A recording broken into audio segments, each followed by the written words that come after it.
voilà jërëjëf mbokk yi kon nag ñu ñëw ak yéen ci li des ci programme bi ñu ngi am Grand Texé ci ligne bi Grand Texé ma bàyyi la nga nuyu auditeurs yi su ko defee ñu dugg ci waxtaan bi incha allah. asalaamaaleykum Alaaji maa ngi lay nuyu maa ngi nuyu auditeurs yëpp di leen ziare di ñaan yàlla defal émission wu jàmm incha allah. amiin yaa rabbal aalamiin am na solo voilà jërëjëf grand kon nag ñu ñëw ak yow ba tey duñu tey di ci wax muy wàllu mbas mi ba léegi di def ravage bu doy waar ca Sénégal ci jamono jooju ci diggante en tout cas dégg nañ le président de la République ci tabaski bi mi ne bu kenn na nit ñi toog ci seeni ñi nga xam ne ñu ngi Dakar jarul ñu dem ci tabaski ji et que këram la tabaske et que ñu ngi koy fàttaliku mu doon wax ne vaccin yaa ngi ñëw bu ñëwee na ngeen ko jël lu ko mooy ma joxe ko ñi nga xam ne soxla nañ ko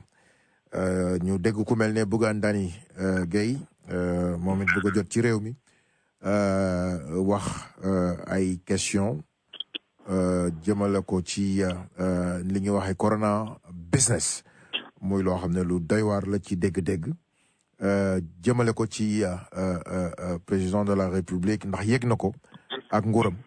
ca jamono jooju tamit ba tey dégg nañ ku mel ne Ousmane Sonko wax ne bu leen déglu wax ju bëri ji jël leen seen santé yéen en tant que maanaam as human jël seen responsabilité maanaam xam li leen war ak lu leen warul laaj bi mooy ba léegi am na ñu ko gëm am na ñu ko gëmul sa jàngat ci loolu Grand Texé mooy premier laaj parce que daf ma yitteel sax xam naa ni ma yittele na yittele ñëpp ndax li ñuy gis ci nombre de décès ci jamono ji ku mu tiitalul man tiital na ma bisimilah Grand Texé. jërëjëf Alaaji laaj yi am na solo trop te tamit am na cohérence te toppante na may ñaan yàlla rek ñi nga xam ne ñoom ñoo ci loru yàlla na suñu borom bi dugal leen ci yërmandeem ci àjjana yi gën a kawe incha allah ñun ñi fi desagu mi tamit yàlla na ñu aaral boppam yàlla na aar suñu réew yàlla na aar suñu ay kilifa ba ñu génn ci ak jàmm li ma mën a wax Alaaji mooy que olof yi dañuy wax naan lu la bett mën la wante lu la bett mën la bu fekkente ni daf la bettaat la sa sàggante la te corona bi mu ñëwee ñëpp la bett àddina bi ñi nga xam ni taxawu nañu ci def nañ ci liñ ci waroon def ba yàlla def ñu am lu ko dakkal muy ay vaccin am na ñu ko gëm am na ñu ko gëmul réew yi nga xam ni ñoom ñoo dajale alal jooju dajale énergie bi dajale temps bi ñu ci war a def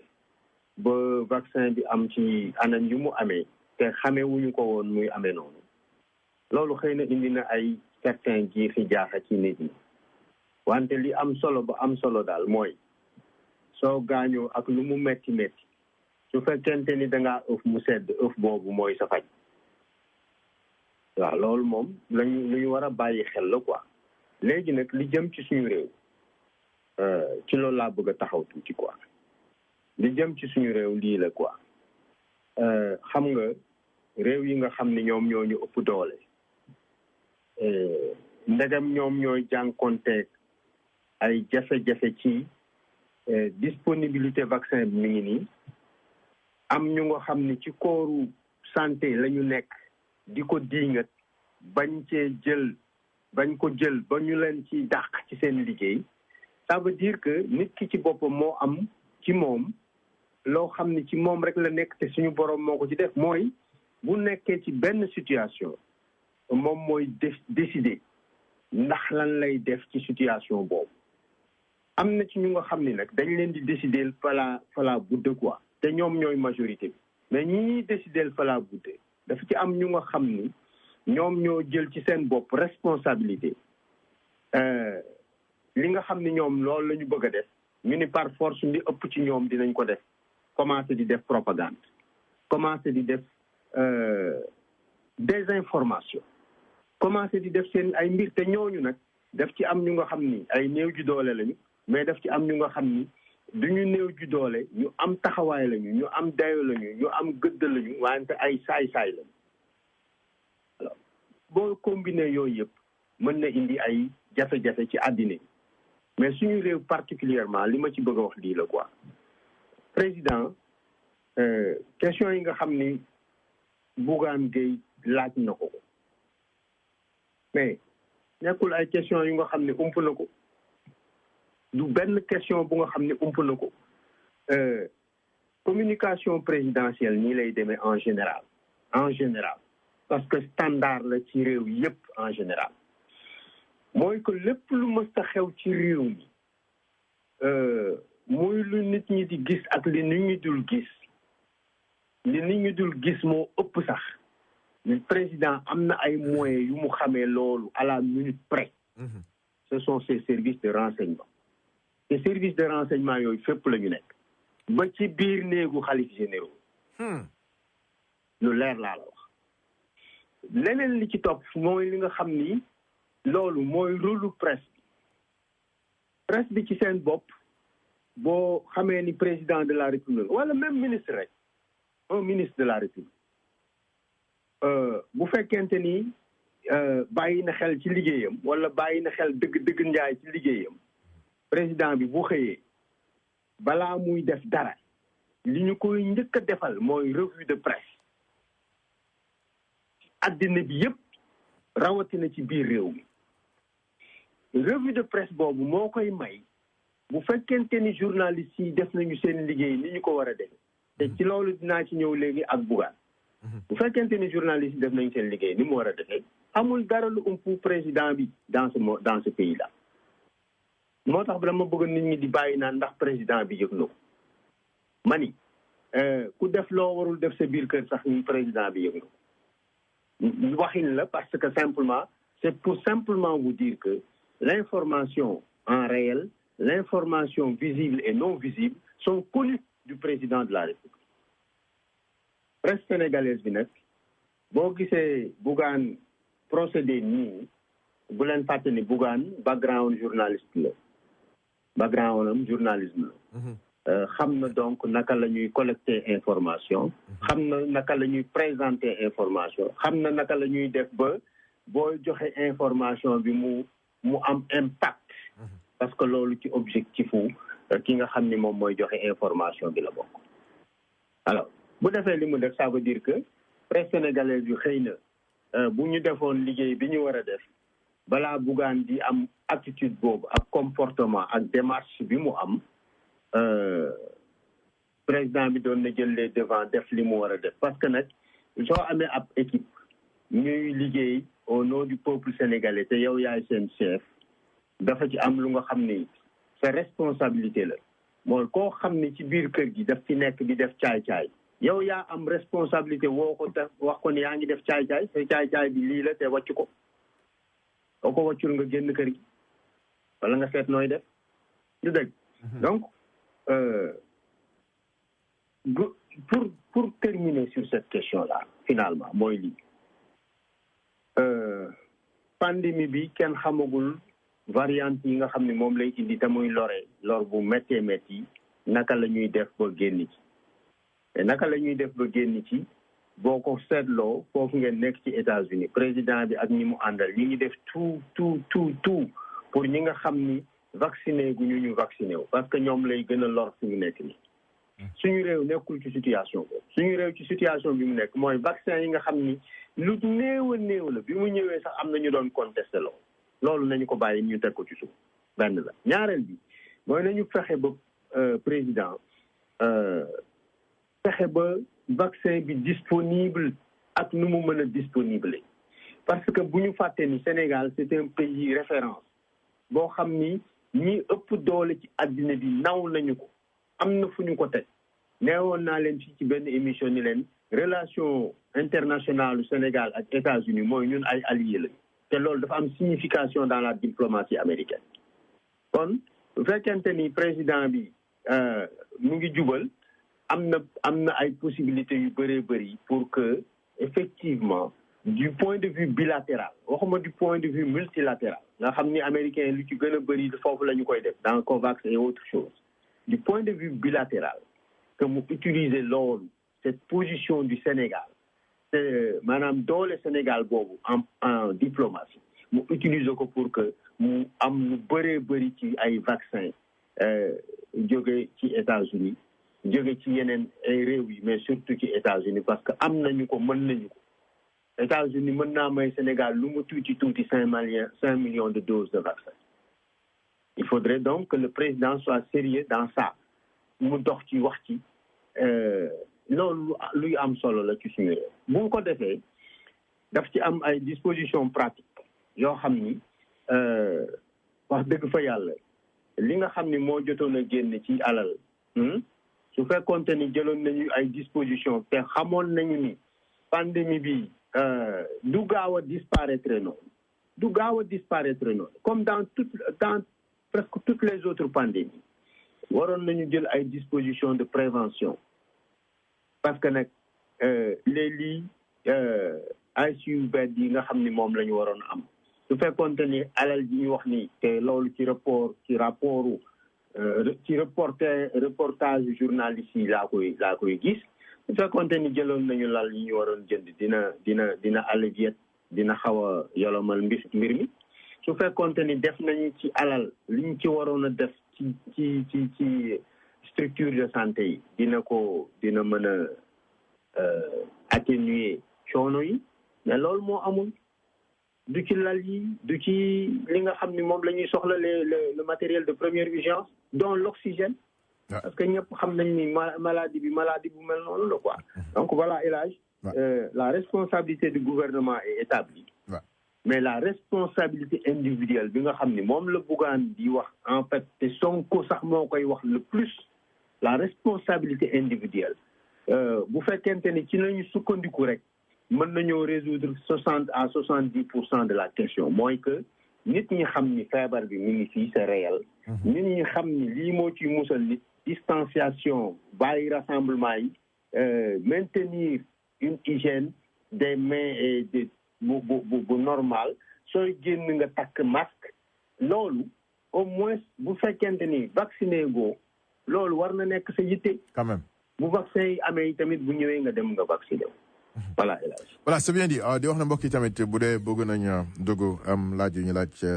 Grand Texte comme nañ koy defee toujours rek mun nañ ko def ci 212 219 9695 212 219 9695 grand xaw ma tax yaa ngi suivre le cas de Kilifeu ci wàllu visa yi mais dañ cee toftal ne fi ñu toll nii dem na sax ba am ci wàllu ay passeport diplomatique muy loo xam ne lu jaaxal ñëpp la bëgg nañ ci am sa jàngat noo ko gisee. waaw li dal Kilifeu nattu la li tax may wax ni nattu la mooy artiste Sénégal yi ka ca gën a bëri doole ka ca gën a nekk ci kaw ba ci gën a nekk ci suuf ci seen modus operandi maanaam ci seen jëfin la bokk ñuy toppatoo di lijjanti ak di jàppale ay nit ci visa du artiste yi rek nag loolu day na war de sëriñ si ci la ñu bokk waaye déet waay mani du artiste yi rek gaa yi ñu déglu de moo gaa yi ñu déglu de waaye mani xam nga nag man nga am nga yeen laa de dégg nañ la mbokk mi ci ligne bi teel rek après ñu jël ñi nga xam ni dañuy voyager ñëpp xam nañu ni réew yu mel na réewu Sénégal citoyens yi amuñu possibilité yi bu ñu toppee les procédures consulaires des autres pays développés ñu am visa ci seen neexu bakkan waaw 90% des gens qui sortent du Sénégal ci ñetti réseaux yi la ñuy génne benn bi mooy les réseaux artistiques ñaareel bi mooy les réseaux maraboutiques ñetteel bi mooy les réseaux d'hommes d'affaires léegi nag Kilifeu a eu la mais étudiants yi quand même ñu ngi génn aussi on a des étudiants qui écoute déggoo li ma la wax étudiants yi ñu ngi génn ñaata étudiants ñoo génn étudiants yi ñu ngi génn yan étudiants ñoo génn étudiants yi ñi nga génn bu ñuy génn sax ñi nga xam ni dëgg dañoo néew doole. oui. te ñooy 90% yi. faaw mu am homme d'affaires marabout wala artiste bu nga xam ni moo leen di jàppale ne serait-ce que sur les relevés bancaires. on a compris. alaaji li may wax dama ko xam bu baax a baax. dégg nañ la moo taxit leer nañ. mani. oui. kon kilifa pour wax ci dara natt la yàlla na ko suñu borom bi teggil. amiin. du gàcce ci moom parce que artistes yëpp dañuy jàppale maanaam booy xool ñu nekk ci diaspora bi génn nekk ci biti. ñu ci ëpp ci ñoom bu ñu jaarul ci réseau yooyu ma wax. maanaam def nañu wala boog miiraas nañu seen njaboot pour mën a génn. Yadi jërëjëf grand ñu jël ñaari auditeur premier auditeur bi woote bisimilah poser question après ñu avancer. asalaamaaleykum El Hadj maa ngi lay nuyu. kooku grand Idrissa bisimilah. maa ngi nuyu aussi Tahe. mu ngi lay fay. dama gaawantu Tahe bon maa ngi renouveler samay vœux aussi de d'anniversaire ah di la ñaanal jàmm. alors gudd fa taw feex ak xéwal. yàlla nañu ko borom bi boole.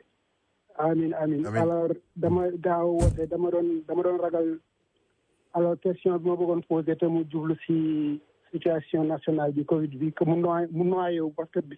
El Hadj posé question jëmale si kilifa rek ma doon xaaral bon mais de toute façon bien que c'est deux questions yoo xam ni yu wuute na sama question man si Covid bi la mais ma jëkk rek très rapidement joxe sama appréciation si li nga wax léegi nii dafa am solo vraiment man sama bopp dama si retrouvé wu parce que dafa mel ne da nga def benn da nga xàll yoonu ay solution bon moo tax sama question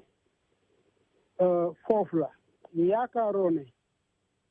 ak fi ñu toll nii ci mbir mi comme ni nga ko defee nii noonu la ko ñëpp war a defee commencé ci ñi nga xam ne ñi ñooy kilifa ci Sénégal surtout ci wàllu politique pourquoi ci wàllu politique dafa mel ne man dama gis xëy na dinaa laaj est-ce que yow noonu nga gisee que opposition bi Sénégal yaakaaroo ne dañu am benn principe boo xam ne bii de base boo xam ne mënoo fexe ba ñu taxali koog moom mooy quelle que soit la situation au Sénégal toujours ñoom ñu ngi wut un bénéfice politique ci situation boobu ma gis ko aussi ci Covid bi yaakaaroo ne attaques yi ñuy attaqué parfois nguur gi ak aussi pas même président bi wala affaire politique mais attaque bi ñuy attaqué la disposition étatique de riposte contre la Covid yaakaaroon ne attaque boobu au lieu de renforcer suñu capacité de faire face daf koy xaw a affaiblir ça ne veut pas dire nag dama ne bu ñu critiquer parce que loo gis ci àddina bu amul critique du am qualité du am saafara. on a compris c'est tout à fait normal mais démarche bi. d'accord ñu xaw a mbar tuuti rek. Idrissa je crois que yaakaaroon ne war nañu ko xool. sa question bi comprendre nañ ko. d'accord jërëjëf le grand ñu jël keneen ma jël keneen rapidement mbokk mi bisimilah. allo salaamaaleykum. waaleykum salaam gaynde. waaw di la ziar doom ndey. buy naan meew bisimilah. waaw di bon ma foogoon ne yaa ngi may jox. waaw ma ne yow del naan meew rek wax dara. waaw très rapidement ma dugg bëgguma anticiper question grand Idrissa bi. ma koy nuyu de passage avec tout le respect que je lui dois di nuyu waa tamit suma nijaay jooju grand texe. mais critique yi mënut a ñàkk mais problème pour critique wàññeeku rek il faut sama gars yi di jiital dëgg. mais pour ma ñëw ci essentiel bi man jàpp naa ni balaa may ñëw ci question bi pour ñu xeex pandémie bi dafa am ñoo xamante ne bi mënatuñu dégg seen kàddu kilifa yi nañ leen jiital gouvernement bi nañ dem liggéey ak kilifa yi. kilifa yan. ku mel ni sëñ Mountakha nga dëpp ko micro ku mel ni sëñ Babacar Sy donte am na lu mu wax moo tax gis nga kàddu gi may wax dëgg dikkaat na. première question bi may laaj garanti ani comité scientifique boo xamante ne bi ñoom xam ne maanaam docteurs yi médecins yi am nañu xam-xam ci pandémie bi ñu jiital leen gouvernement bi topp seen ginnaaw jox leen doole bàyyi leen ñu liggéey ñu jox orientation population bi ak tamit le débat contradictoire bi ñuy bañ ci wàllu ñàkk yi parce que y a beaucoup qui sont réticents mais pourquoi pas ñoom ñu jël mbir bi politiser ko au lieu que ñu jiital scientifiques yi borom ñoom docteur Bousso ñoom professeur Seydi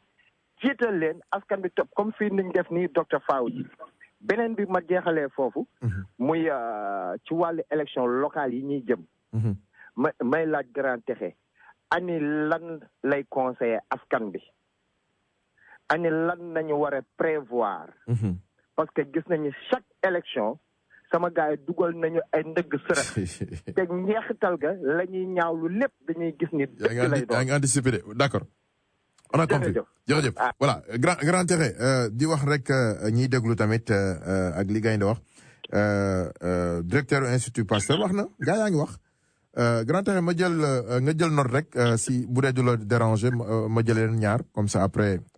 li grand Idrissa wax ak Gaynde comme ça nga ñëw ci ma jël ñaar auditeur mbokk mi rapidement. salaamaaleykum El Hadj. waaleykum salaam salut l'Afrique na nga def fay. kontaan nañu waaye vraiment ñoo ngi lay ziar di dalal sunu Grand Tékhé. merci beaucoup. di kontaan ci moom comme d'habitude. jërëjëf. di wax alhamdulilah bi Idrissa duggee ba ni. Tékhé li muy def comme contribution la demee. waay Grand Tékhé plus nga jël note quoi. c'est comme d'habitude. Tékhé saa bu duggee waxuma la contribution mais lépp day boole une poco de taux de def un tout petit peu fu nekk mu laal ci. dëgg la donc loolu aussi moom it buñ koy déglu rek sunu état di ko déglu mën na am yu bëri dinañ ci génn. bisimilah. yàlla nañu yàlla doolu sure te jàppale ñu ci lenn aussi mooy que ni. dafa wax affaire nu mu tuddee tey xaalis bi nga xam ne par exemple investiroon nañ ko ci Covid bi bu doon jaar na fi mu war a jaar. boo xoolee muy professeur Seydi moom ci jëmi boppam am na benn fipp bu mu fi fipp woon ak yenn bëgg-bëgg yoo xam ne daf leen ko imposé woon. waaw ba tax sax ñu créé yenn affaires yi. donc boo xool élage dëkk bi nii. boo gisee ñu dem ba am ay 60% que 70%. ay waaw mbokk yi tey leen ligne bi rek après ñu jël leen. incha allah moo waral xam nga lu ko waral. oui. xam nga fii mu temps yi mujj joo ngi wax ku vacciné wu ñu jox la 100 000 francs. 100 $. ñu jox la $100. oui. am na ay écoles yoo xam ne ak ay institutions yoo xam ne dañ ne ku vacciné wu dinañ la jox $1000. suñu dëkk yooyu nag gis nga xaalis boobu ñu amoon aussi. sagaru ceeb yooyu ñu fa joxe ak yu kenn xamul. moo tax nit ñi mënuñu leen a respecté fii nag nit ñi dañoo respecté seen état respecté nit ñi nga xam ne ñoo yore seen i alal ak seen i jumtukaay. ndax au moins 80% yi dinañ ko def ci doomu aadama yi. loolu tax fi mu nekk nii aussi nit ñi. fii seen état de santé bi dem ni mu war a demee ñun nag. suñu kilifa liñ ñu war a jox ak loo xam ne dañ ko war a def ci suñu ñun. dañ koy bokk ak ñun waxuma la sax bokk mais dañ koy aafimu daal di ñu toqal jox ñu ak soppet. d'accord loolu moo ñuy lor asalaamaaleykum wa rahmatulah. waaleykum salaam donc mbokk yi di leen ñaan rek ngeen di poser question yi mun ngeen def peut-être seen contribution mais question yi la ñu gën a soxla vraiment comme ça ñu bokk kaak ñëpp mbokk mi ci ligne bi bisimilah. salaamaaleykum. waaleykum salaam. waaw bisimilah. ngeen ñu leen ziar. dellu ziar. alhamdulilah. kooku la tur bi. man la Sène. sëñ Sène bisimilah. waaw dafa jël grand man daal li ma gis mooy leen. lépp ci dëgg lay commencé dëgg lay mujjee. lu commencé ci ay fen lay mujjee te si daanu la jëm. nañu gëm xam yàlla moo fi nekk te mooy xal fi nekk ci toujours bu jot. lépp lu ñuy def te defuñu ko ci dëgg. ci ay daanu lay mujjee. ñu léegi ay dañuy nelawal nit ñi di leen ndax lu ñu wax nit ñi dëgg lépp ay fen la. ay waaw léegi mbokk mi laaj bi tamit bëgg naa vraiment ñuy poser question yi contribution yi rafet na trop mais question yi quoi. waaw dañuy xool léegi rek kan mooy doxal dëgg kan mooy def dëgg nit ku dëgg la ñu war a teg ku dëggul amoo la diine kañ wax ñu la teg ci kan nga jiite ay nit mënul rek. léegi lan mooy question bi dañuy teg nit ñu dëggu nañuy teg nit ñu dëggu ñu teg leen ci kanam ñi nga xam dañuy wax dëgg bu ñu waxee ñu mën leen dëggu mais bu ñu tegee keneen ay politiciens yi dañuy dellu ginnaaw rek dañuy delluwaat 20 ans ci ginnaaw loolu dong la salaamaaleykum. waaleykum salaam wa rahmatulah barakatu jël dernier auditeur pour le moment Baye Grand Tékhé mu dem sëñ Amsatou bisimilah. waaw asalaamaaleykum El Hadj maa ngi lay nuyu di ziare Grand Tékhé di ko nuyu. ñu ngi lay ziar bu baax a baax. di ñaan sunu borom bi at mu bees mi jëm atu julliti ñun moom sunu at moom daanaka àgg nañ ci fin bi du tey du suba. incha allah. sunu borom bi defal na atum jàmm ak xéewal ak naataange. amiin yaa rabbal aalamiin. jëlal nu dàqal nu mbas mi ci àdduna ak mbas mi ci sunu réew mi mu jëlal nu ko fa ci jàmm. amiin yaa rabbal aalamiin. moom Grand Tékhé moom nan ko laaj ginnaaw moom du scientifique du nu nga ko waxeeti du de juriste du banquier naa ko laaj li ma xam. grand Amsatou yaa ngi tooñ ñëw rek ñu dem parce que fi ñu toll nii. léegi man kay li ma koy laaj mooy bac maanaam bacu ren bi. maanaam ni mu mel ni mu catastrophe lan moo ci saafara dëgg la mbas mi la. te aussi tam aussi daanan grève ba pare di def bac. ak éducation bi fi mu nekk ni mu néeméeloo loolu moom xam na ko. beneen bi mooy 10 milliards yi mu bëgg a def ci tenue scolaire dama koy laaj ndax abro provisoire yi dafa jeex tak Sénégal ba ñu bëgg a fab 10 milliards di koy def ci tenue ci tenue. D'accord. On a compris. sama laaj loolu la moom xam na ko moom. jërëjëf grand Amsatou merci beaucoup. voilà grand kon bisimilah Flore Bango. ok jërëjëf Alaaji maa ngi gërëm ñëpp ñi nga xam ni woote nañu. ñi def contribution ak ñi nga xam ni dañoo laajte question yëpp maa ngi leen di gërëm lii mooy tax émission bi jaar ci yoon yi mu war a jaar. alors Idrissa c'est vrai que man dans ma position comme li may wax toujours rek samay critique dinaa koy fexe sama kemtulaay kàttan ma fondé ko sur des faits pour ñu jubbanti tant que maa ngi koy mën dinaa ko def même su ma emporté woo yenn saa yi loolu mooy objectif. alors donc que sama réew baax awma ci lu may ménager pour wax li nga xam ni dinaa jàpp ni xëy na war naa ko wax ndax mu baax bu dee loolu nit ñi mën nañu ma ko nangul jàpp naa ni dina am solo ci waxtaan wi parce que nag wax dëgg yàlla man utuma ñu wax ni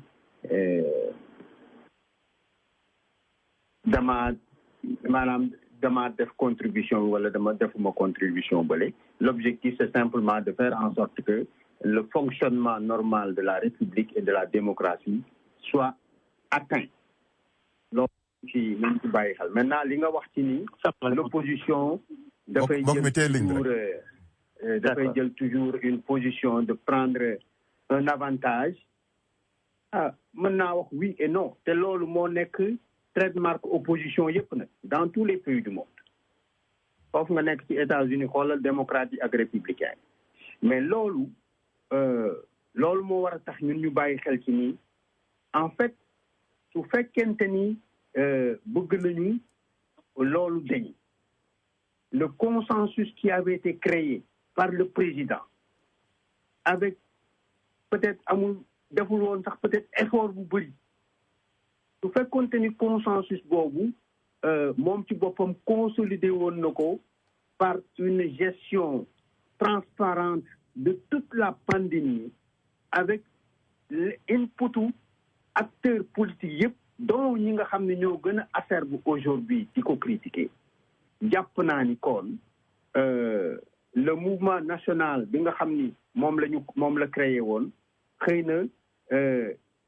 attitude yi am nii léegi te presse bi di ko dénoncer politique yi di ko dénoncer citoyens yi lambda yi di ko dénoncer ci ni ñuy saaxee alal ji yàqate ko ba mënuñoo atteindre nos objectifs xanaa kon du am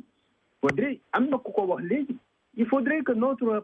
rapports entre ñun nos rapports ak ñun ak notre État soient des rapports qui soient fondés dans la vérité et la vérité quel que soit par ailleurs le prix bi nga xam ni moom lañ ci war a fay te ñëpp la war nag ki ànd ak président Macky Sall comme ki àndul ak moom dañoo am responsabilité di wax dëgg gi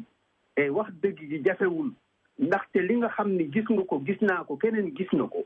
mais lu ni fang kenn du ko jeex loolu mooy wax ci finalement je pense que opposition c'est dans son rôle de critiquer l'État prendre avantage je n'en sais pas trop parce que nag man ku ma xam-xam ni j'ai fait toute ma vie d'adulte dans l'opposition pratiquement xam naa nan la ñuy fonctionner et donc de ce point de vue là je mets de côté cela pour dire que dans une situation bi nga xam ne ci la ñu nekk nañu rassembler le rassemblement de la nation, le rassemblement du pays, le rassemblement de tous les acteurs est extrêmement nécessaire. te suñu ko defulee ci ñun ñëpp lay met parce que boo nekkee ci nguur gi wala nga nekk ci opposition suñu borom indi safaanam xamul kan moo nekk ci opposition wala kan moo nekk ci nguur de suñu borom te safaan bu ñëwee ci ñun ñëpp la dal quoi ñi jiite nag ñoo war a njëkk a comprendre loolu su fekkee ñi jiite comprendre nañu loolu rek mën na yomb tuuti quoi mën na yomb ba nga xam ni am na ñu nga xam ne bu ñu jógoon sax di def safaan daanaka kenn du leen dégg et les exemples sont nombreux. Regardez simplement ce qui se passe foofu ngeen nekk rek tous les jours ban crédibilité le républicain am face aux questions qui secouent la nation américaine. Bonne crédibilité. C'est la même chose qui se passe dans notre pays. À peu près la même chose. Bien que les standards peuvent être différents. Donc Idrissa loolu laa bëggoon wax ci sa question. balaa ngay ñëw ci des rek am na mbokk mu jël nga baal ma jël ko comme ça ñu boole ko ci question yi après mbokk yi comme le temps grand texe di tontu question yi comme ça ngeen bàyyi ko mu tontoo ba jeexal nag ngeen commencé woote waat mais mbokk mi comme ça maa ngi ko jël mbokk mi bismillah. allo salaamaaleykum man la Assane Diop Louisville Kentucky. waaw sëñ Assane Diop ñu ngi ziar. maa ngi nuyu texe man li ma am mooy li may ko bëgg a poser question bi ci hésitance bi xew maanaam nit ñi wóolooñu li tax ma wax loolu balaa muy répondre mooy xam nga def naa scientifique yi inventé affaire dañoo def erreur parce que au début dañoo jëloon vaccin prouesse la woon quoi dëgg la mais aussi science pratique dafa nekk loo xam ne c'est pas 100% parfait. Donc dañoo waxoon affaire comme promesse boo xam ne daal tout yëpp sotti na. te se trouve que par exemple xamuñu woon ñaata temps lay protéger nit ñi. xamuñu woon xam na efficacité bi ne 90 92 ak yooyu mais xamuñu woon ñaata temps lay protéger nit ñi. xamuñ ndax dafa nekk vaccin boo xam ne par an la et cetera donc ñeneen ñi nga xam ne dañ ko contre vaccin yi dañoo jaar ci prox ndoll yooyu ñu gars yi bàyyi woon. pour wan leen ne parce que ñëpp dañu naan waa gis nga vaccin bi ñu am nañ ko pare amaat feebar bi alors que loolu c'était possible parce que nit ñi dañuy jël vaccin flu bi ba pare di am flu xam nga donc man je pense que loolu bokk na ci beneen bi ma lay laaj mooy est-ce que foogaloo ne le fait que au début Bill Gates était trop impliqué ci affaire bi te mënoon wax affaire wàññi population mondiale bi nangam taxul aussi nit ñi gën a hésiter pour dugg seeg yooyu loolu laa amoon question ba naan dafa vaccin sax dafa am ay kii yu ñu ciy def yoo xam ne day nekk ay plus yoo xam ne dañ la mën a kii et cetera donc loolu laa amoon question merci beaucoup. merci beaucoup voilà grand école ma bàyyi la nga yëgal. waaw El Hadj may ma tuuti ma répondre parce que question yi bëri na. non allez-y. ok jërëjëf je crois que question Assane bi am na solo dinaa ci ñëw léegi. Gaynde wax na ko en fait la question de la vérité c'est une question importante et essentielle mënuñu am une nation unie autour d'objectifs communs boo xam ni duñu waxante dëgg il faut ñuy waxante dëgg nag traité wul fenn président bi mën na ko am opposition bi mën na ko am président bi bu amee dëgg daf na taxaw mu wax ni lii ngeen di wax lii ak lii ak lii dëgg lii mooy dëgg xam nga nag un président de la république borom kër la quoi boo jëlee image boobu borom kër bu amee lu xew ci këram dafay dajale njaboot gi wax ak moom situer les responsabilités wax lan moo ci dëgg lan moo ci joxe yoon indiquer la voie loolu la leader di def mais bu fekkente ni da ngay def sa ay tapale su nit ñi waxee mu am ñu nga xam ni ñu ngi taxaw rek ni fala budd dinañ la défendre quel que soit loolu tamit du régler dara pense que nañu bàyyi xel ci loolu la vérité donc li gaynde wax loolu mooy wax ji message bi nga xam ni nag moom la laajte ci messager yi ñoo amatul crédibilité wax dëgg fa yàlla professeurs yi nga xam ni dans le comité scientifique ña nga fa woon dañoo bàyyi ana buso dañoo bàyyi parce que le message scientifique ne peut pas s'accommoder avec un message de tromperie et de je ne sais quoi. Le message politique ne peut pas mënul dëkk maanaam message politique bi mënul dëkkandoo message scientifique gis ngeen ko foofu ci Amérique entre Fauci et le président Trump. maa ngi lire livre Carol Leonard bi ak Rock nu ñu ko waxee sax Philip Rocker I alone can fix it li Assane doon wax léegi ci vaccin yi messaging bi nga xam ni maanaam vaccin bi tout le monde savait que mobilisation bi ñu mobiliser bi gouvernement américain bi mobiliser l'argent les scientifiques et le travail 24 heures sur 24 moo réduire les délais de fabrication de ce vaccin. Messaging bi nga xam ni moom la ñu waroon def autour du vaccin damay anticiper ci question Assane bi messaging bi nga xam ni moom la ñu def autour du vaccin l'effet Bill Gates avant l'apparition du vaccin daf ko affecté d'une manière ou d'une autre. Ça a créé une confusion totale et une peur panique de certaines populations. te loolu am nañu ci droit. léegi nag loolu yëpp mën nañu ko juguler mën nañoo fexe ba nga xam ni yooyu nga xam ni ay appréhension la ñu jóge ci population bi ak même yenn scientifique yi mën nañu parce que nag li ma wax sànq rek ci début sama waxtaan loolu laa leen di waxaat quoi soo amee ko boppam di metti nga woo ko def xul bu ndaataa yi ngaa di ëf ci bopp bi sedd loolu mooy garabam loolu lañ daan naxe ñun loolu lañu daan naxe ñun xale yi bu ñu amee lu ñu metti ñu ñëw suñu maam wax ni xul bu ndaataa saay ëfal ñu ko mu mel na dafa sedd mais loolu moo doon suñu garab te waxul dara. Alors donc sur la question des vaccins ñun ñëpp suñu warugar la ñu sensibiliser lu ñu mën ci ñi nga xam ne ñoo ñu gën a jege ñi nga xam ne dañoo nekk ay influenceurs dañoo nekk porteur de voix ñu def tamit ñoom lu ñu mën waaye ndokk yàlla nañu gouvernement dimbali ci loolu parce que ñoom seen doxin seen waxin ak seen jëfin moo ëpp impact que ki nga xam ni dafa nekk ci ginnaaw micro rek di wax di mbeppi te xamul xëy na xaar li muy wax dara donc loolu mooy wax ji quoi nous devons avoir une conversation waxtaan national boo xam ni dinañu changer un tout petit peu yenn comportement yi ak yenn jëfin yi quoi ensuite pour wax ci bon seen moom daanaka contribution rek la def dellu si waat rek ci li muy wax naan dëgg ak fen moom mënuñoo bokk kër dafa mel na ndox ak safara donc loolu mënuñoo bokk kër contribution rek la am satulaam la question ci bac bi le niveau d'enseignement de façon générale moom moo baissé waxuma la rek ci Sénégal mais ci àddina bi xale yi jàngatuñu waxtu yi ñu war a jàng anam yi ñu war a jànge ak am jàngalekat yi ñu war a am loolu boo ko seetloo moo am ci àddina bi yëpp donc baisse de niveau conséquence loolu yëpp la loolu nag réew yi nga xam ni ñoom ñoo nekk ay réew yi seet seen yoon pour dem ci kanam développer comme yeneen réew yi ñoom ñoo war a gën a bàyyi xel ci loolu les quantum horaires ne sont plus respectés xale yi jàngatuñu waxtu yi ñu war a jàng amatuñu jàngalekat yi ñu war a am amatuñu jumtukaay yi ñu war a jànge et je pense que abandon bi nga xam ni parents yi sax abandonné nañu ko seen progéniture ndax amuñu pexe loolu yi tamit loolu mënuñu ko jiiñ gouvernement donc c'est un ensemble de facteurs yu nga xam ni moom moo tax loolu di am léegi nag les tenues à l'école ak les abris provisoires du ISE or ñaar yëpp a war a am surtout dans nos pays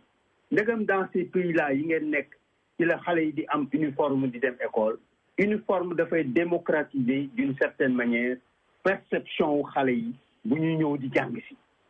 parce que colinu xale la muy sol ci yére bu ak dàll dafay am différence bu muy def bu fekkente ni kii dafa jóge ci kër goo xam ni am nañu kay jóge ci kër gu nga xam ni amuñu dafay affecté njàng bi la question de l'uniforme mën naa ci ñëw ci beneen waxtaan parce que dafa bëri ay aspects yu ci nekk te bugguma ko escamoter nit ñi di foog ni damay wax lu nga xam ni xëy na li ma ko yaatalul moo tax ñu dégg loolu uniforme baax na 10 milliards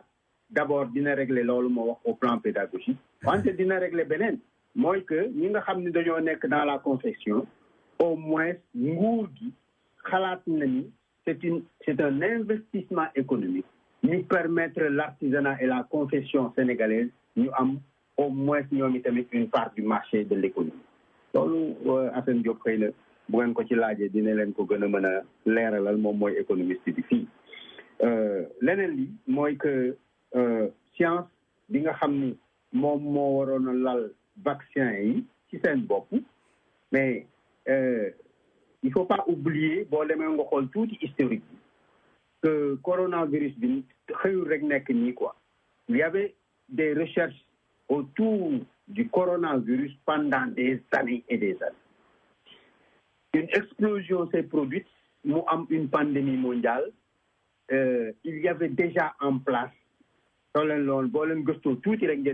y avait déjà en place un format, des formules, qui le scientifique à mes bases de travail pour leur permettre de produire dans des délais assez rapides vaccin bonimètre. Léegi nag comme li Assane wax xam ngeen ni balaa ñuy discuter ci pandémie bi ak vaccin yi man ni def naa émission sur ça sur Bill Gates ça maanaam le malthusien qu'il est et sa théorie de réduire la population mondiale et cetera loolu waxtaan naa ci fii ci sunu Afrique et donc du lu war a jaaxle nit ñi que nit ñi am ragal am tiitaange ci benn vaccin bu nga xam ni balaa muy génn sax amoon na ay waxtaan yu nga xam ni am na ci te ñi doon ko waxtaan mais li ma wax loolu laay waxaat quoi bu fekkente ni dafa am lakk gu am doo xool ndox mi ndegam ndoxum sebet la wala ndox mu am ay cànkoor la wala yooyu quoi da ngay jël rek sotti mu fay voilà. Je pense que ne gaynde mu ngi wax ne nga bañ a fàtte ci wàllu élection yi mais foofu waaw balaa nga ci ñëw rek ma dem fay ñaari bil ñëwaat di fàttali rek ne ci élection yi itam dégg nañ ku mel ne Ousmane Sonko président Ousmane Sonko di wax ne daal dafa mel ne gars yi gagné nañ ko ba pare wala am na ay nju njaaj man ma jàpp ne nag est-ce que teelul pour loolu Ousmane Sonko waaw donc loolu moom dégguma ko je pense que c'est un peu très tôt ci réclamer wu que ne déjà dañu nar a luubal élection yi te yàgg nañ ko gis ci bu ñu jëmee ci élection opposition bi di ko def mel ne dañu gis ne dañ leen nar a gagné rek quoi loolu bëgg naa nga booy ñëw di ko expliquer nga ñëw ci wax ci sa xalaat ma fay bil des sotti. Voilà, donc ñu dellu soit ak Grand Terre on a à peu près 3 minutes après xam naa bu ñu changé dañ grignoter benn 10 à 15 minutes balaa ñu dem jëlwaat gan gi ci gi war a ñëw. Kon bismillah. di nuyu rek sama xarit Salut l'Afrique. Toujours content de lui parce que en tout cas képp ku nga xam ni yaa ngi wut poste politique moom boo amee allié comme Salut l'Afrique am nga directeur de campagne bu baax a baax. Je pense que sa contribution am na solo ci communauté bi am na solo ci réew mi donc maa ngi koy nuyu bu baax a baax. Maintenant conseil yi nga xam ni moom la gaynde di wax pour la population et maa ngi lay dalal seen xel ci leen te loolu Ousmane Sonko war na ci bàyyi xel xëy na peut-être comme ni ko opposant yëpp di defee xam nga nag suñu papa suñu nijaay Abdoulaye Wade dafa am lu mu jàngal opposant yi mooy li Ousmane Sonko di def nii foofu la ko jëlee ci maamam jooju mooy que dans opposition bi moom toujours mi ngi seet fan la war a daanu bu fekkente ni war na daanu bu fekkente ni war na daanu moom moo xew foofu ci États-Unis wax dëgg yàlla moom moo xew ci Sénégal depuis fait kon gars yi gëm nañ ne daal bu ñu waree daanu rek dafa yoon message attends waxuma ni dañuy daanu je ne dis pas ça dama ni message de prévention là pour un homme politique muy tenir ce discours là mais ma dalal seen xel ci lenn quoi gis ngeen les élections locales mooy élection yi nga xam ni moom la ñu gën a surveiller ci biir Sénégal ak ci biir Sénégal gis nga ñi nga xam ni dañu leen def conseiller municipal ñi ab liste seen bureau de vote kenn du ko sàcc Grand Terre teel foofu parce que bu ñu dellu see dañ ci mën a gën a yaatal mbokk mi ci ligne bi laajal question bi su ko defee après non Alaaji waaw borom Dias ji la maa ngi leen nuyu baax ñu ngi lay ziar dama ne Ousmane Sonko waxewu ko noonu de Ousmane Sonko dane élection kenn mënatu ko sàcc ci urne yi dafa am kii nu mu ko waxeeti benn façon sàccin bi koy sàcc ñu war a bind duñ leen bind ñu war a li mu wax kay leer na nag mbokk mi ci revue de presse bi c'est-à-dire li ñu wax kay leer na bul wax ne borom jaas yi waxuñu loolu. maanaam dama ko Ousmane Sonko ci bopp laa déglu. waaw mais dama la ne bu dee Ousmane Sonko déglu nga ko. waaw li grand Texe wax ko sama wax ko. mu leer ko tamit. mooy que ne xëy na waxewu ko loolu. waaye bu dee nit ki da nga ne. élection teel ligne bi mbokk yi ngeen taaxirlu. voilà jërëjëf ñu dellu si waat ak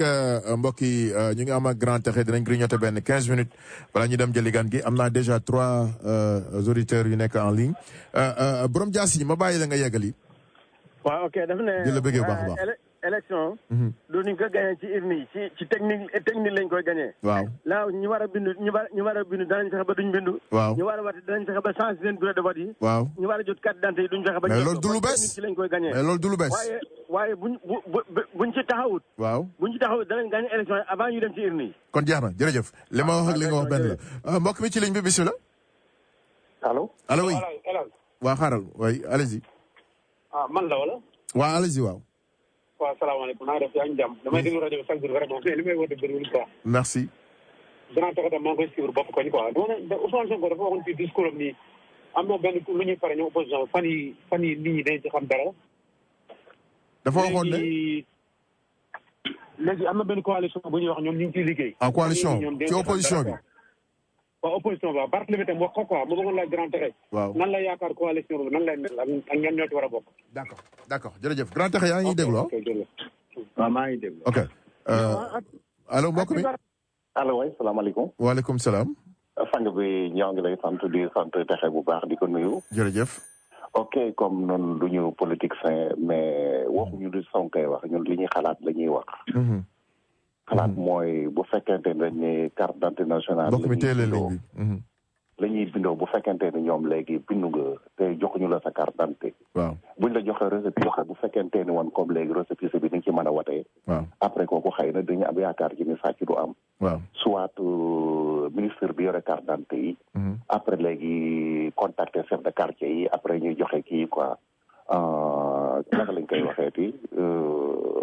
comme carte bi ñuy déposé pour mun a am carte d'identité. récépissé après léegi expliqué ñi yore condition yi yore carte d'identité yi. boo déposé ñaata temps la carte d'identité yi am pour génn ak yooyu quoi. après léegi bu fekkente ni comme léegi def nga yooyu yëpp ba pare léegi ñu jox la récépissé mu loo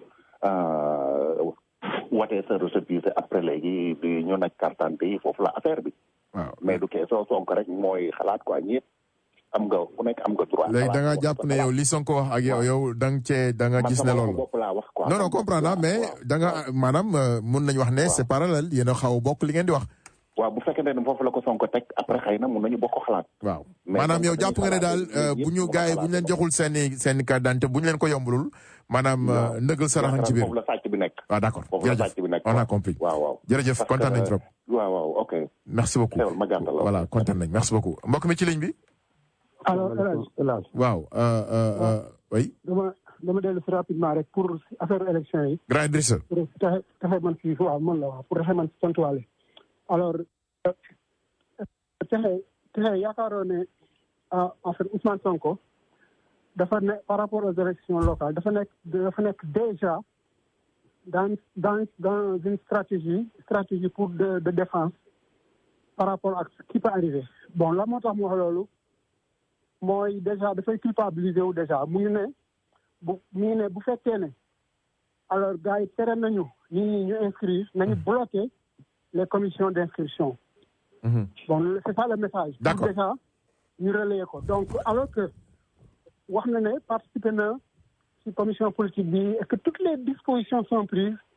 pour que lépp jaar yow sa yaa ngi koy wax nga ne ce sont les élections les plus gardées. ok donc pour man. yaakaaroo ne fi mu toll nii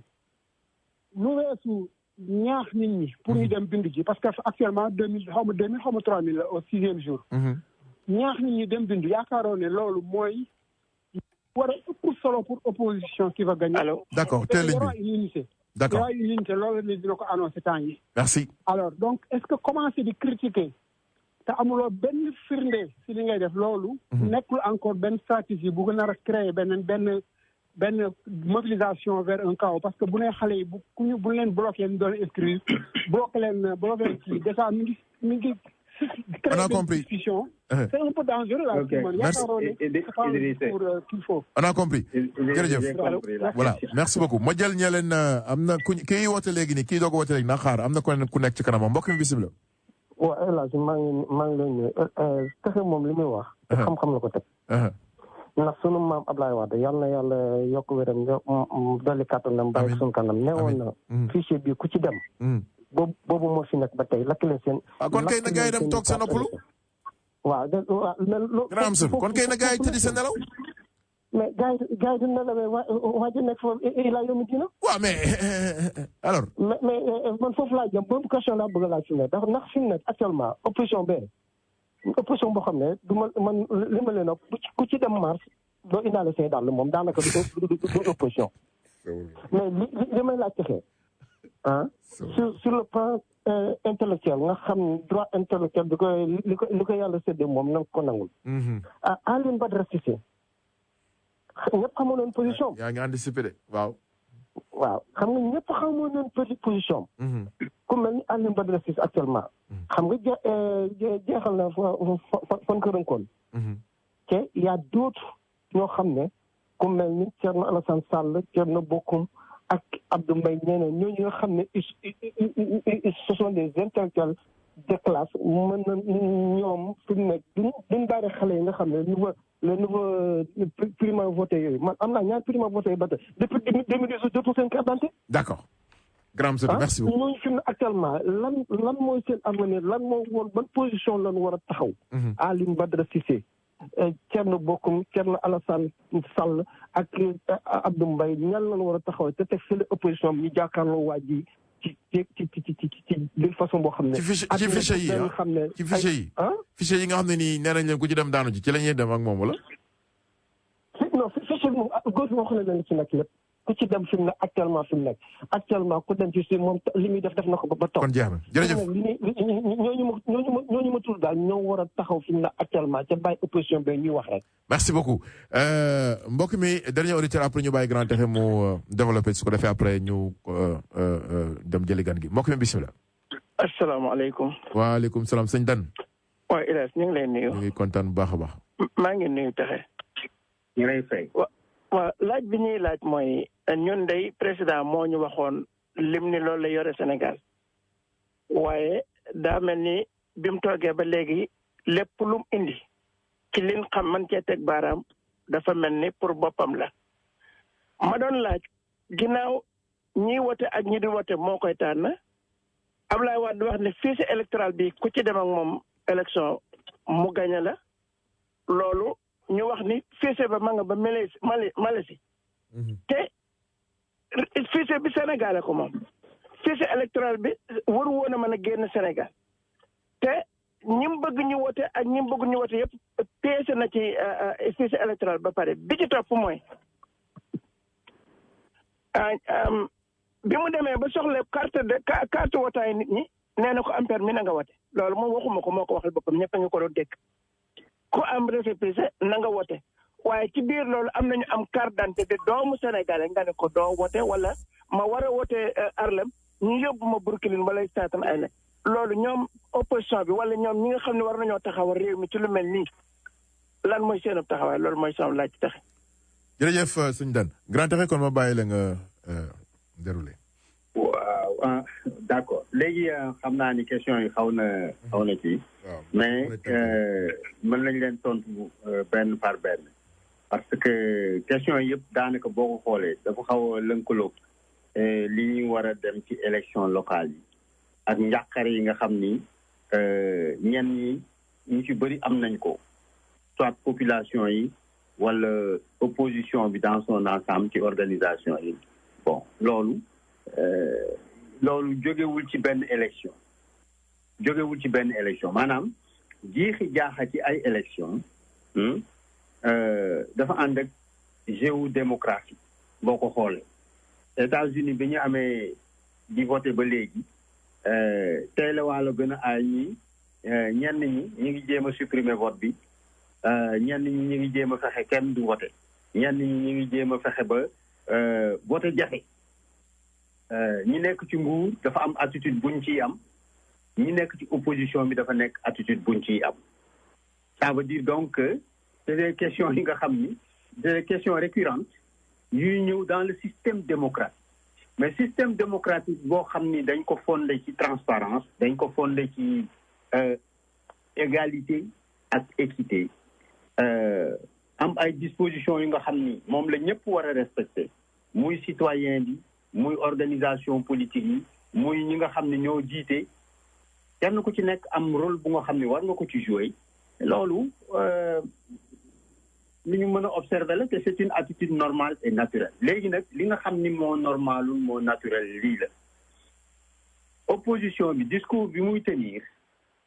te damay sukkandiku ci lii Amsatou Lam wax ak daan wax ko léegi bi muy génne ni fichier bi baaxul et cetera fichier bi baaxul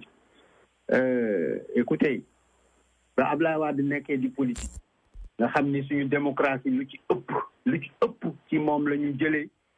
naka la ñu war a taxawee ba léegi ñi ngi dénoncer fichier électoral ba léegi ñi ngi dénoncer identification électeur ba léegi ñi ngi dénoncer jafe-jafe nit ñi mën a jot Ablaye Wade moo fi toog moom kese fexe ba ku bëgg a bind ku bëgg a jot sa carte ku bëgg a voter dem voter mais nee naa leen kooku ku spécial la bokkul ak ñenn bokkul ak keneen léegi nag li Ousmane Sonko di wax moom la opposant yëpp di wax fu nekk li Ousmane Sonko di wax daf ci am responsabilité te loolu la waxu responsabilité bi mu ci am mooy lii quoi mooy que fichier électoral bi ak lu ci mënti nekk dafa am lu nga xam ni dafa incombé ñi nga xam ni ñooy les acteurs politiques ci jamono ji ñu toll nekkul di wax nit ñi naan leen bu ñu joxewul lii bu ñu deful lii bu ñu deful lii bu ñu deful laa du loolu mooy waxtu mooy discours politique un opposant bu nga xam ni dafa bëgg gagner des élections discours un opposant bi nga xam ne dafa bëgg gagner ay élections mooy li incombé à l'éducation à la formation et à la mobilisation de ses partisans et des citoyens yi nga xam ni am nañu cofeel ci yow mooy les sympathisants yi nga xam ni bëgg nañ la wote les critères pour nga am carte d'identité ñëpp xam nañu ko boo bëggee am carte d'identité bu fekkente ni wotewuloo boo bëggee am carte d'identité di nga dem ci sa chef de quartier di nga fa wut certificat de résidence parce que moom rek moom mën a attester ni fii nga dëkk boo amee certificat de résidence di nga dem mairie ba di nga wuti extrait de naissance boo demee ci mairie bi am sa extrait de naissance di nga dem xëy na sax léegi dootoo dem photo wu ji mais di nga lépp lu nga xam ni këyit la pour nga dem police di nga ko dem wuti mais loolu yoonu Macky Sall newu ci yoonu Macky Sall newu ci yoonu Ousmane Sonko nekku ci yoonu Abdoulaye Wade nekku ci citoyen bi ci boppam moo am responsabilité assumer sa responsabilité de citoyen en respectant les règles les lois et les dispositions du code électoral pour que bu vote jotee mu mën a dem vote gis nga ni mu lay jaralee bu añ jotee nga ni par la force dinaa añ noonu la war a jalare bu wote jotee nga ni par la force dinaa vote léegi nag am na ay gàllankoor kooku kenn du ko weddi am na ay gàllankoor ci ni dina jafeñ même boo amee mën a dem ci sa chef de quartier mu defal la certificat de résidence même bu fekkente ni dem nga déposer mu am ci administration ñu nga xam ni respecté wuñu seen serment pour que citoyen bi bu ñëwee ñu mën ko servir dans les délais et dans les règles yi nga xam ni moom la ñu établir loolu nag dafa nekk lu nga xam ni xeexu ñëpp la ñi nekk tey ci nguur gi bu ëllëgee ñooy nekk ci opposition bi ñi nekk tey ci opposition bi bu ëllëgee bu ñu nekkee ci nguur gi bu fekkente ni la ñu doon xeex di ko def moom la ñuy continuer li xew mooy xew rek ce sera benn spirale bu nga xam ni duñu ci génn et je voudrais que en conclusion de lii may wax que citoyen bu nekk xam ni li war Macky Sall moo ko war mooy bu fekkente ni moom dafa féete ci booru defar réew mi ñu jox ko alal ji jox ko lépp jox ko doole jox ko la force publique pour mu doxal réew mi lay taal loolu mooy yow citoyen maanaam yow yaa yor caabi ji taal oto ki nga xam ni moom la ñu teg ci volant bi pour mu conduire ko soo ko defalul essence joxoo ko caabi du dawal yow nag yaa war a dem wuti caabi am loo jënd essence mooy lan mooy nga bindu te nga fexee bu vote jotee nu mu la mën a jaral nga dem vote am na ñu nga xam ni commission yi dañuy ñëw foofu États-Unis duñu bindu te ñu ngi nekk ci rajo yi di teel di guddeeg ba ci suba ngoon te binduwuñu amuñu carte duñu vote après nga bëgg ni na fa Macky Sall jóge wala nga nekk foofu say njaboot nekk ci réew ma defuloo lenn pour encourager leen ni leen dem leen ngeen def seen warugar parce que bu kër gi amulee dépense man mii ngeen koy laaj te man mii ngeen koy laaj bëgg naa yéen ngeen taxawee nii ba bu ëllëgee bu dépense amulee ci kër gi yéen ci seen bopp ngeen mën ko régleel seen bopp parce que man xaw ma tey xaw ma sama suba réew noonu lay dox discours yi ngeen di dégg nii yëpp fiche bi sàngam mani dafa am benn loi bu naturelle en élection mooy que ki nga xam ni moo bëgg a njuuñ njaaj su fekkente ni ñi ëpp ci réew mi ànd ñoo moom te bindu nañu du mën a njuuñ njaaj mënul nekk la je pense que gesticulation politique yi mën naa ko dégg mais quand il s'agira de raisonner et de raisonner véritablement nit ñi mën naa leen wax ni la période de révision est ouverte weer rek lay durer weer wii nii dafa war a nekk wenn weer wu nga xam ni suba ngoon sa yitte waa kër mooy ngeen fexe koo xam ni même dangaa tuxu ci gox bi nga nekk modification ci jamono bii la ñu koy def maanaam fii laa dëkkoon dëkkatuma ko fee laa dëkk fii laa bëgg a wote loolu boo demee ci commission administrative yi ñu defaral la ko parti politique yi nag loolu mooy seen responsabilité moo éduquer nit ñi ba nga xam ni yoon yi ñu war a jaar pour assumer seen devoir de citoyen parce que respecté nañu toutes les procédures ba mën a am légalement le devoir et le pouvoir de voter ñu def ko ante nekk naan fichier bi dem na Mathusalem ak xaw ma Malaisie loolu amul solo amul bopp amul genn li taxoon les partis comme le PDS ak le PS fort mooy ñoom dañ daan éduquer seen ay militants dañ leen daan accompagner dañ leen daan encadrer c'est cette période-là qu'il faut le faire su dee un parti est vraiment puissant. Maintenant le médiateur bëgg naa nga wax ci de li la grand am sa doon laaj avant balaa ngay dem. well you know médiateur bi ak Ousmane Sonko ak Thierno ak tous les acteurs politiques ñoo yem. ça veut dire que kenn ku ci nekk ci ñoom. ba nga choisir ni da ngay def politique. bi ngay def politique am nga cadre boo koy defee am nga organisé Alioune Badara Cissé va poser un problème énorme à Macky Sall et son affaire. Je pense que d'accordul ci ligne bi parti bi jël d'accordul ci orientation bi Macky Sall jël pour réew bi et je pense que il va faire face du moom rek ne il y a beaucoup de gens qui vont faire face certainement maa ngi doon xaar question sur le sport maa ngi doon xaar question sur le sur Air Sénégal booy yëpp yàlla xam ne ne ñaar yooyu yëpp maa ngi ko téye nii yàlla xam na ko mais kii ci rek dem ci rek rapidement amul problème Air Sénégal ak non grand non léegi ni ngay def may ma rek non may ma fay bill après ñëw nga wax ci sax la c'est important dinañ ci ñëwaat non grand tey suba man xaw ma luy xew di dama xam ndax dina ma fekk semaine prochaine nañ wax ci wax ji rek dama ko bëgg a dégg waaw nañ kii rek voilà jërëjëf grand Texe am na ku insister ma jël ko rek rapidement comme ça nga ñëw ci wàllu sport bi fédération bi avec 4e mandat wu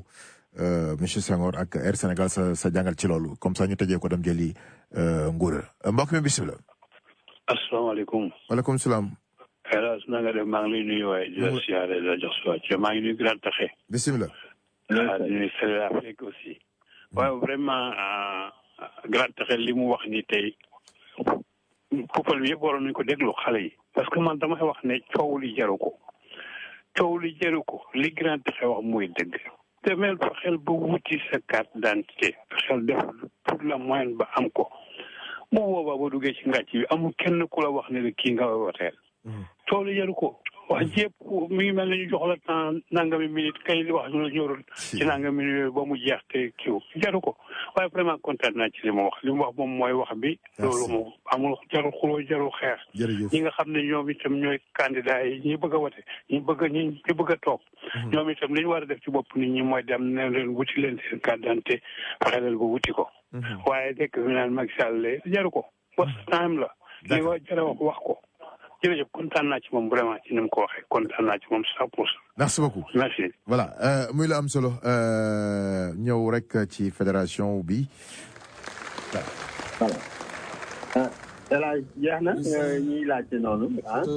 waa jeex na allez-y. ok bismillah léegi man li ma bëggoon wax rek mooy que en fait d'abord ndokkale président Macky Sall ak gouvernement ak sénégalais yi nekk ci diaspora bi. affaire Air Sénégal dama leen ci bëgg a jox benn histoire bu ndaw boo xam ni yéen ñi nekk États-Unis war ngeen ko ndamoo ndaxte bu leen fàttalikoo ci nguuru Abdoulaye Wade suñu benn mag bu nekkoon foofu ñu koy wax El Hadj Faye moo liggéeyoon ci projet ñuy am vol direct New York Dakar Washington Dakar New York et cetera même Dakar France Dakar Paris. projet boobu bi mu si liggéey man maa nekkoon ki nga xam ne maa ko doon conseil au plan de la communication man maa nekkoon ki doon bind sax mémoom bi quoi. d'accord Ablaye Wade convoqué ko mu dem Sénégal yóbbaale son plan. ñaari yoon dem na ko Sénégal jóge États-Unis pour projet boobu. defar projet bi teg ko ci seen loxo tudde ko Air Teranga. moom la Macky Sall réalisé nii fi mu nekk. te loolu bu ma ko waxul d'abord du ma gor te nekkuma nit ci ni li ñuy xaar ci gouvernement mooy muy satisfaire attente ñi nga xam ni ñoom ñoo ko fa teg. bien sûr ñi ñëpp ñoo xam difficulté yu ngand la ñi nekkoon États-Unis di voyager di am ak Delta wala di ko am ak Air Maroc wala di ko am ak yeneen compagnie Maroc dara ba mu mën a am airam sénégalais yi di fa buuxante ñuy sàcc seeni marchandise di leen maltraité di leen traité nu nga xam ni kenn kii léegi bu dee lu mel ni am na mën naa leen waxal man ci suma teraayu bàmmeel ni projet boobu ki ko def ci yéen la bokkoon El Hadj Faye la tudd projet bi Abdoulaye Wade la ko tegoon ci loxoom Karim Wade moo nekkoon ministre bi projet boobu bu doon moom la ñu topp Sénégal loolu ñu defoon ñoom du doon terminé comme ni mu terminé. parce que la nekk ci projet bi yëpp nag xam naa ko. te xaalisu gouvernement wu Sénégal doonu ci woon def. Alaaji Faye ci aviation bi la nekk te xam na naka la ñuy def ba am Airbus xam na naka la ñuy def ba am avion boo xam ni sa xaalis du ci génn te di nga def li nga bugg a def. su ko président bi réalisé donc ñun ñëpp amel nañu ko ngërëm ci loolu. ba pare am satisfaction ci ni li citoyen di xaar mooy que gouvernement di réaliser attente ñi nga xam ni ñoom lay gouverner. se déplacer était une fonction bu nga xam ni coono la woon bu rëy bi ma déggee consul di wax ni ñëpp ci d'accord mais loolu mooy dëgg gi parce que nag jógee Amérique dem seeti sa njaboot ce n'est ni APR ni PDS ni PS ni quoi que ce soit. C'est un service public. Et service public boobu loolu la ñuy xaar ci nguur mais soyez content que le projet a été enfanté maanaam le géniteur de ce projet là Alaaji Faye la tudd le géniteur de ce projet là et sa réalisation aujourd'hui me donne une satisfaction personnelle parce que man rakkam laa woon te lépp lu mu doon def dans ce projet là associé na ma ci nee naa la dans la rédaction du mémo man maa ko corrigé man maa daanaka lu ci bëree bëri maa ko libale sax du dëgg donc loolu moo bëggoon a wax la sport bi nag lii laa ci wax quoi bu dee mën naa ci wax waaw ñëwal des élections se sont passées dans le sport nee nañu Augustin Senghor moom moo nekk le président de la fédération yàlla moo def man je suis un sportif né ndaxte nag président ASC laa woon bu gën a mag ci Thiès bu jël ay coupe yu dul jeex l'ASC Manko secrétaire général US Rail laa woon l'équipe fanion de la région maa doon secrétaire général lépp lu ñu wax ci football xam naa ko xëy na bëriwuma ci wax nag. ndax dans la gestion du football je connais comment ça se passe. je sais comment ça se passe dans la gestion du sport. li ma mën a xam mooy jàngul tari ay caaxaan la. Madi Touré kenn mënu ko tëkkale ak Ousmane ak Augustin Senghor. Madi a fait ses preuves. dem leen ngeen xool le programme de développement du football de Madi ngeen xool li Augustin Senghor di proposer ak ba mu fi toogee ba léegi sur 4 mandats sur 3 mandats ou sur 4 mandats. Madi Touré est un jeune qui a fait ses preuves. li ñu am ci football au plan mondial ginnaaw yàlla mën nañu ko gërëmee. ndaxte les revenus qui sont venus après muy commencé di transférer ay joueurs ay clubs yu mag di leen jënd mais xool leen l'exemple de Sadio Mané. ce que les redevances de Sadio Mané ont donné au football sénégalais. su fekkoon te ni Augustin Senghor am na vision boobu kon Madi Touré mën na bañ a yëkkati loxoom ni dafay nekk candidat pour diriger. Son plan en 7 points dama leen di ñaan yéen ñëpp ngeen dem ngeen xool ko ngeen xool ndegam li mu wax yenu na maanaa waa wala déet ndax mën nañ ko def waa wala déet ndax sport bi ay nit ñu nga xam ni ay carriéristes lañu te xam naa li may wax bu baax a baax maanaam li leen intéressé dans cette position rek mooy alal ji ñu ciy jëlee seen yoon nekkul ci naka la ñuy développer le sport de masse naka la ñuy développer le sport amateur naka la ñuy fexe ba le sport professionnel répondre aux attentes. Le sport fait partie de nous. Le sport fait partie de nous. ci ñun la bokk. Et donc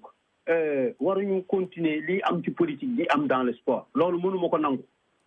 parce que nag man ñi ma mës a àndal Jo Diop la ñi ma mës a àndal Brin Ndiaye la ñi ma mës a àndal mooy ces gens là qui ont été des théoriciens du sport, du football en particulier. Et je pense que li am nii lu ma metti la warul am dans notre pays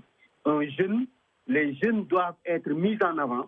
parce que nag tant que xale yi jëluñu leen def leen ci kanam jox leen seeni responsabilité suñu réew du mës a dem fenn te loolu moo continue di am li am ci politique bi moom la ñu bëgg a def ci sport bi te loolu jaadu jërëjëf Alaaji maa ngi lay gërëm di la sant ñu ngi lay sant bu baax a baax yow tamit ci temps bi ngay jël wax ak askan wi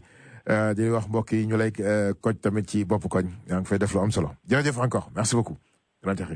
voilà kon mbokk yi ngeen taaxilu rek ñu ñëw ak yéen ci des ci programme bi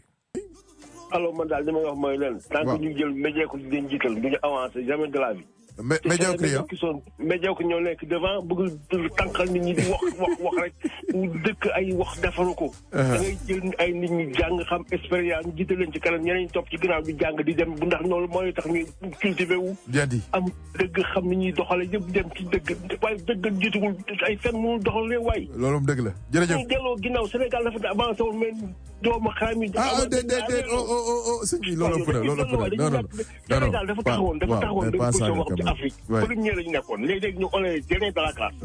parce que ay nullards ñu jiite d'accord on a compris merci beaucoup dem kanam mais c'est pas possible quoi jërëjëf on a compris merci beaucoup premier par exemple amuñu am stade voilà on a compris mais c'est pas bon waay